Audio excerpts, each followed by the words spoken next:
যদি হয়, আচ্ছা, ব্রিটিশ ক্লাসিক্সের মধ্যে দেখবেন যে বাচ্চাদের মুভি আছে, চিটি চিটি ব্যাং ব্যাং, আমার খুব বিখ্যাত মুভি এবং আমার খুব প্রিয় একটা মুভি আর কি। আচ্ছা, তারপরে জুল ভার্নের around the world in 80 days, এটা আমার খুব পছন্দের একটা ছবি।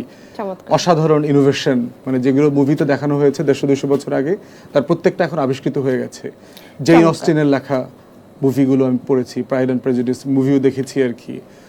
এরপরে হচ্ছে আপনার ডক্টর জিভাগো, আপনার সোভিয়েত ইউনিয়নের প্রেক্ষাপটে লেখা একটা হলিউডের মুভি, অসাধারণ ভালো লেগেছে। All Quiet on the Western Front, দ্বিতীয় বিশ্বযুদ্ধের ফার্স্ট ওয়ার্ল্ড ওয়ারের কনটেক্সটে লেখা একটা আপনার মুভি। মুভি টেস্টটা কিন্তু খুবই চমৎকার। আমার পরবর্তী প্রশ্ন হচ্ছে, আপনি রাগ উঠলে কি করেন? রাগ উঠলে সাধারণত অজু করে ফেলি, রাগ কমে যায়? ওয়াশরুমে যাই, আচ্ছা মাথায় পানি দেই, আচ্ছা। তারপরে হচ্ছে সিদ্ধান্ত নিয়ে অনেকক্ষণ কথা বলি না। কারণ হচ্ছে যে ওই সময়টাতে কথা বললে ভুল হবে এবং ভুল কথা বলবো যেটার জন্য রিগ্রেট করতে হবে। তো এই জন্য চুপ থাকার চেষ্টা করি এবং ওই ইমিডিয়েটলি রুমটা থেকে অথবা ওই লোকগুলো থেকে বের হয়ে আসি আর কি। চমৎকার। কখনো প্রেম করেছেন? না, করি নাই। আপনার সম্পর্কে সবচেয়ে ভয়ঙ্কর গুজব কোনটা ছিল? সাম্প্রদায়িক। আমার একটা দুইটা বক্তব্য আপনার ওই যে কোরবানির গোশতের দাওয়াত দেওয়া নিয়ে একটা বক্তব্য দিয়েছিলাম। হিন্দুদেরকে বা সনাতন ধর্মাবলম্বীদেরকে কোরবানির গোশত খেতে আসতে বলেছেন এই মর্মে আমাকে নিয়ে একটা, এটাকে গুজব? এইটা একটা মিথ্যাচার ছিল আর কি। কারণ হচ্ছে পুরো বক্তব্যটা তো এটা ছিল না। পুরো বক্তব্যটা ছিল যে বাংলাদেশে হিন্দুদের অনুষ্ঠানগুলোকে সার্বজনীন আকারে টোটাল মিডিয়াতে, গণমাধ্যমে বলা হয় দেখবেন সার্বজনীন দুর্গা উৎসব এবং বাংলাদেশের গুরুত্বপূর্ণ মুসলিম নামধারী ব্যক্তিরা ওখানে যাচ্ছেন, পুজোতে যাচ্ছেন, খাচ্ছেন, আনন্দ ফুর্তি করছেন, নাচ গান করছেন।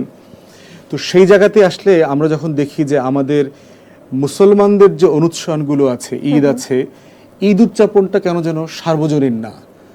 তো তখন এই যে ধর্ম যার যার উৎসব সবার যে অনুষঙ্গটা আসে, এটাকে আমি চ্যালেঞ্জ করেছি, যেটা একটা মিথ্যা কথা। ধর্ম যার, উৎসব তার, রাষ্ট্র সবার। একজনের ধর্ম আর একজনের উৎসব হইতে পারে না। কারণ হচ্ছে যে আমার ধর্ম থেকে আমার উৎসবকে আলাদা করা যায় না। এই জন্য আমি বলেছি যদি এটা হতো তাহলে আপনি আগামী কোরবানি আসছে কয়েকদিন পরে, আপনি দেখেন তো সবাইকে বাঙ্গু সেকুলারদের কথা বলেছি, এই কথাটা কিন্তু মুসলমানরা বলে, হিন্দুদের কথা কিন্তু একবারও বলি নাই।